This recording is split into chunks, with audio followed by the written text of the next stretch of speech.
Сәлем достар, сіздермен бірге Мадина. Біз бүгін өте дәмді болып шығатын алма қосылған булочка дайындаймыз.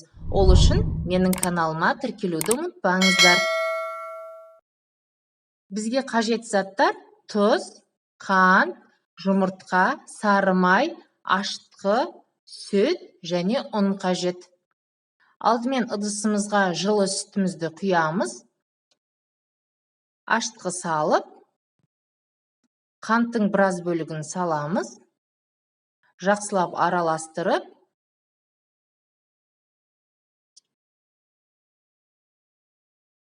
бетін жауып 10 минутқа қойып қоямыз. 10 минут уақыт өтті, біздің ашытқымыз жақсы көтерілді, көпіршіп. Тұз, қант, жұмыртқа, сары майды құйып, жақсылап араластырамыз.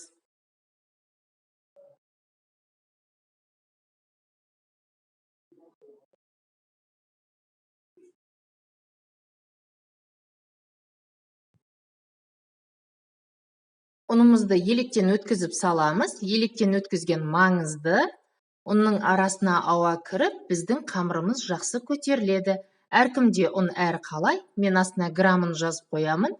Сіз өз көз мөлшерімен салыңыз. Басында осылай қасықпен иілеміз. Сол кезде біздің қамырымыз жұмсақ болып шығады. Сүтімізді құйып, осылай иілеміз.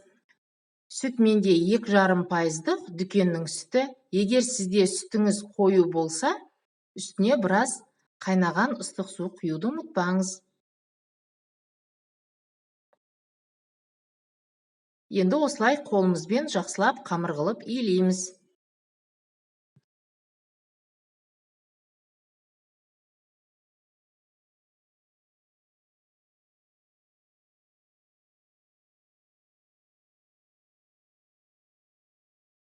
Қамырды жақсылап қайтарып, иін қандырып иілейміз.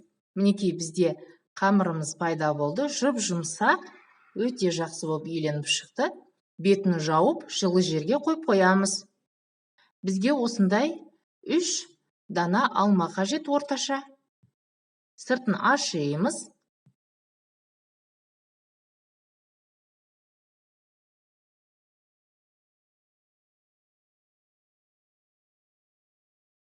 Видеодағыдай турап, кубиктеп болсын, солонкалап болсын, қалауыңызға қарай турасаңыз болады. Үстіне 2 ас қасық қант саламыз. Жақсылап араластырамыз.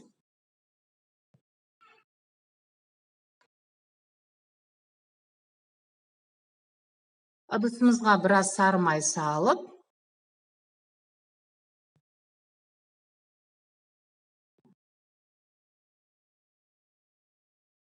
дайын туралған алмамызды саламыз.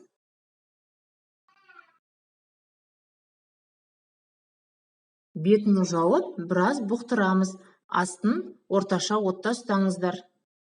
Арасында осылай қозғауды ұмытпаңыздар. Басқа ыдысымызға біраз сары май салып, 2 ас қасық қант саламыз.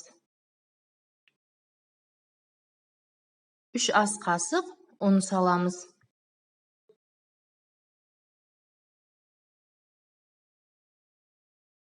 Жақсылап араластырып,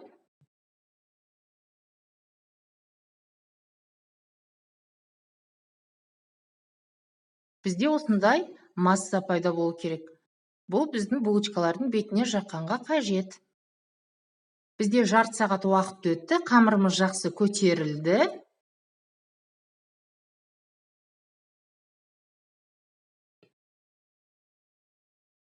Бөліктерге бөлеміз.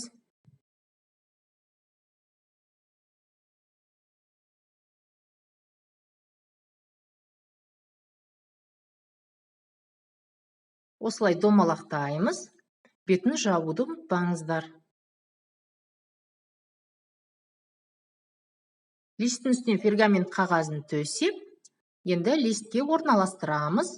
бетін жабуды ұмытпаңыздар. Біздің массамыз дайын. Егер сізде алмаңыз қатты сұйықтау болса, үстіне бір ас қасық ұн салуды ұмытпаңыздар.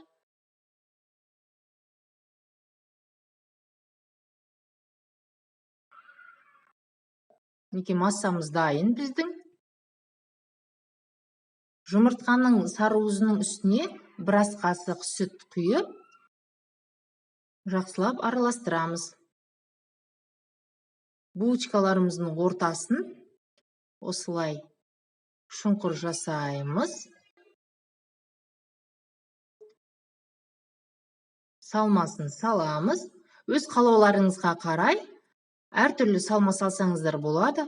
Сүзбе салсаңыздар болады, творог. Әртүрлі джем салсаңыздар болады, варенье. Енді осылай жұмыртқасын жағып шығамыз.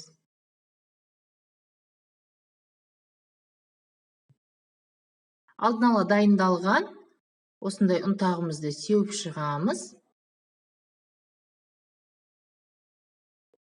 180 градуста қызып тұрған пеште 30-35 минут пісіреміз.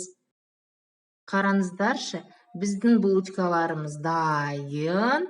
Қандай керемет, қып-қызыл болып пісіп шықты. Қараңыздаршы, жұмсақ, қып-қызыл, асты да, үсті де бір келкі болып пісіп шықты. Сіздер де үй жағдайында жақындарыңызға, балаларыңызға үй жағдайында осылай дайындап көріңіздер. Өте қарапайым әрі тез дайындалады. Менің каналыма тіркеліп, лайк басып, комментарий жазуды ұмытпаңыздар.